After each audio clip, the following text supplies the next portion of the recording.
Hi everyone, welcome to my YouTube channel Daily Tutorials, where I provide you with daily tech tips and helpful guides.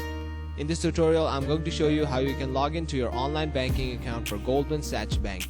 First, make sure you have a good internet connection and it's working properly. Then go ahead and open up a web browser.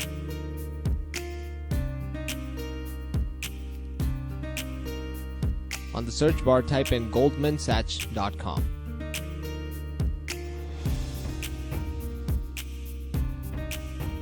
Press enter.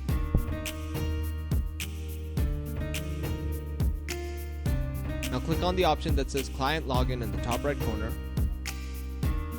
Click on the option that says Private Bank Select. And once you land on this page, type in your email address here, your password here, and then lastly click on Sign In. Once you click on Sign In, you should be successfully logged into your online banking account for Goldman Sachs Bank.